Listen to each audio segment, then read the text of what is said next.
Bonjour à toutes et à tous, c'est ravi de vous retrouver pour un nouveau 100% quintet consacré à la course événement disputée ce mercredi 29 juin sur l'hippodrome de Vichy. Ils seront 14 à en découdre sur la distance de 2950 mètres pour des trotteurs âgés de 7 à 10 ans inclus, n'ayant pas gagné 235 000 euros.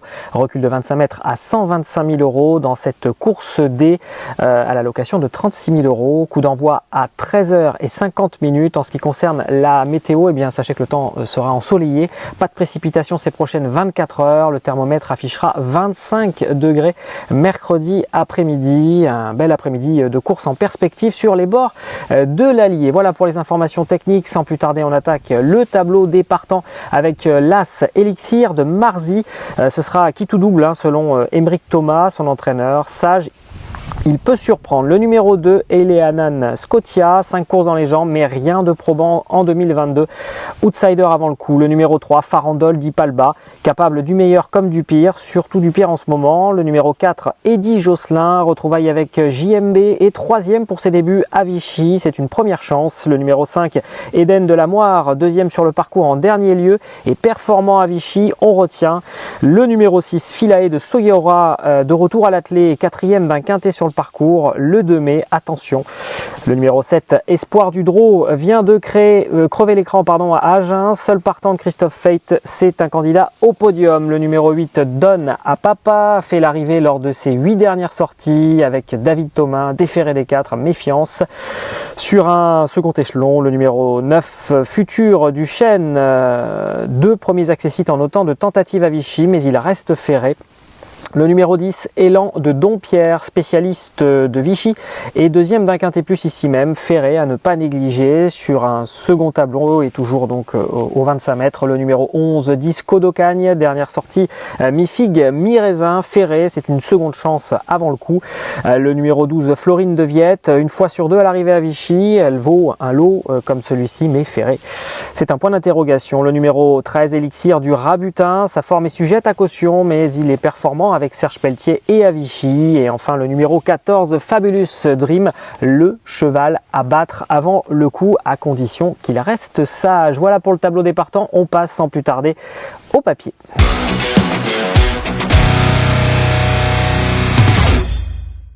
Et on attaque ce papier avec notre favori, le numéro 14, Fabulous Dream, à 520 euros du plafond des gains. C'est un engagement en or. Il sera confié à Cédric Théry, Mathieu Abrivard étant empêché pour des raisons familiales. Et on attaque avec sa dernière course. C'était sur l'hippodrome d'Anguin le 18 juin dernier. On le revoit dans cette épreuve où il avait longtemps patienté à l'arrière-garde avant de venir finir fort. Une course, on le rappelle, dans laquelle il rendait 25 mètres. Et il allait terminer tout près du 2e de l'épreuve, Flying Brickell. Fabulous Dream, vous l'avez compris, c'est un engagement qui est clairement en or pour lui, parce qu'il est en valeur intrinsèque supérieure à ses adversaires. Seulement, voilà, c'est un cheval qui peut faire des facéties et qui peut être disqualifié. Il l'a été à plusieurs reprises dans sa carrière. Néanmoins, on le retient et on va le placer haut, car s'il reste sage, eh bien, c'est un candidat à la victoire finale. On enchaîne avec le numéro 4, Eddie Josselin. Une seule victoire à son actif, certes, mais il a derrière lui une ribambelle d'accessites, 30 au total. Et ses premiers pas à Vichy étaient bons. On le revoit d'ailleurs en piste, c'était le 20 juin dernier dans le prix de Cognac à Lyon. Une course dans laquelle Farandole d'Ipalba allait rapidement être disqualifié. Eddie Josselin s'était accroché à l'entrée de la ligne droite avec full cash pad avant de bien s'allonger pour finir, luttant même un court instant pour la victoire après la faute de Flambeur du Matrox à 100 mètres du but. Flambeur du Matrox qui avait d'ailleurs, vous le voyez sur ces images, course gagnée. Futur du Chêne qu'il retrouve ce mercredi, allait le priver du premier accessite au passage du disque. Ce trotteur qui défend la casaque du regretté Dominique Cordeau est en forme, est présenté sans faire. Et ce fils de Rédicage fait preuve d'une belle régularité avec plus de 40% de réussite dans les 3 premiers. Il sera drivé à nouveau par Jean-Michel Bazir. JMB l'avait drivé en 2018 à Châtelaillon et il luttait pour la victoire quand il avait commis une incartade étant disqualifié. Gageons pour son entourage qu'il reste dans les bonnes allures et sans incident. Eh bien, c'est un candidat au podium.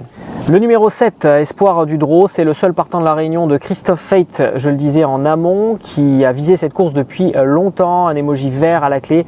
Espoir du Drô vient de crever l'écran sur l'hippodrome d'Agen, vous le voyez en image dans une course très rythmée où il s'est imposé dans la réduction de 1,12,6, pulvérisant à 8 ans son précédent record qui était de 1,14 et 4 dixièmes dans une course où il laissait sur place dans la phase finale Easy Marceau. Il a été allégé dans sa ferrure au niveau des antérieurs puisqu'il est plaqué cette fois-ci.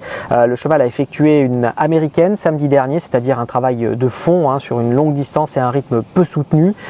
Il était frais, bien d'allure. Depuis, Christophe Fate l'a laissé tranquille au repos car il va courir rapproché, il est vrai à 8 jours.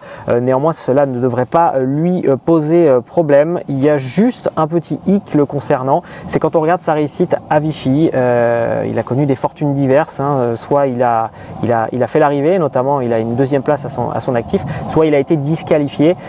Concernant sa dernière tentative à Vichy où il a été disqualifié, sachez que Christophe Fate estime que c'est lui qui a mal joué le coup, c'est pas la faute du cheval.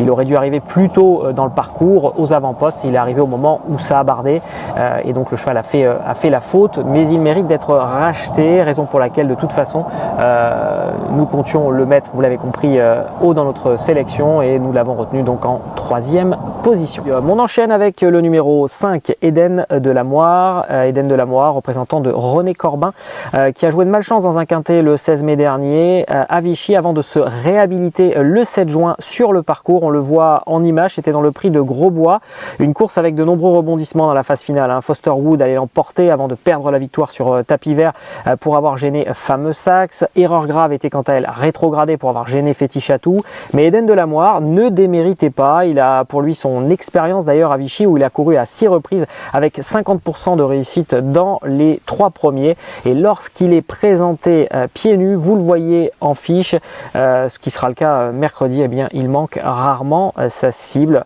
Au premier échelon, c'est une bonne chance. On enchaîne avec notre 5e favori, le numéro 3, Farandole di Palba. Alors voilà, ça passe ou ça casse. Cette protégée d'Yves Vidal, on la connaît tous. En valeur intrinsèque, elle vaut un lot comme celui-ci.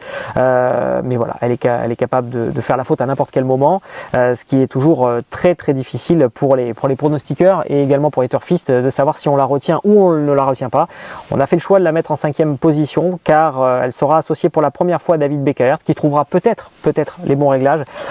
Mais bon, elle reste quand même sur 6 disqualifications, difficile d'être hyper confiant concernant ses chances. Au registre des regrets, le numéro 6, Philae de Soyora, qui est capable de bien faire pour son retour à l'attelé, déférée des 4 pieds, elle est régulière à Vichy et elle peut se targuer d'une bonne 4e place dans un événement sur le parcours le 2 mai dernier. Le numéro 9, Futur du Chêne, on l'a vu tout à l'heure dans la course de référence d'Eddie Josselin, attention à lui, même si le fait qu'il garde ses fers nous incite à ne pas le retenir plus haut dans notre sélection. Et enfin le numéro 10, Élan de Dompierre, il affectionne Vichy et même ferré, il est tout à fait capable de jouer les troubles fêtes. Voilà pour le papier, on passe tout de suite à la sélection.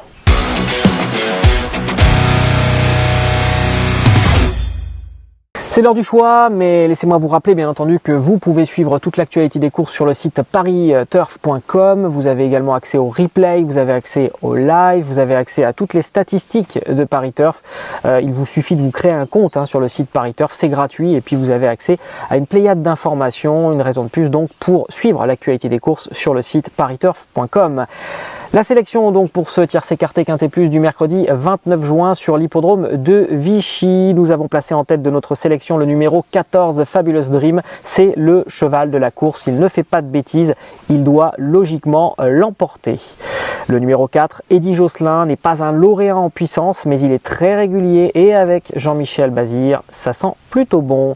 Le numéro 7, Espoir du Drô, son entraîneur fait spécialement le déplacement pour disputer cette épreuve et il vient de briller à Agen. Aucune contre-indication à ne pas le placer dans les 3 premiers. Le numéro 5, Eden de la Moire, fréquemment à l'arrivée, déféré des 4 pieds et en forme. C'est là aussi un candidat aux belles places à l'arrivée donc. Et enfin le numéro 3, Farandole d'Ipalba, si elle daigne rester sage, elle est capable de mettre tout le monde d'accord.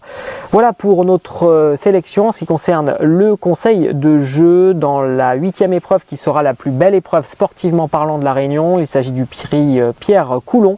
Eh bien nous allons faire confiance au numéro 3, Dénicheur du Vif, qui connaît une seconde jeunesse chez Laurent Abrivard et qui vient de faire impression. C'était sur l'hippodrome d'Anguin. Ce fils de Red Light Jet semble en mesure de doubler la mise pour ses retrouvailles avec son ancien entraîneur et propriétaire. Il s'agit d'Emeric Thomas. Voilà, restez fidèles à Pariteur bien entendu et je vous donne rendez-vous pour un nouveau 100% quintet. À bientôt.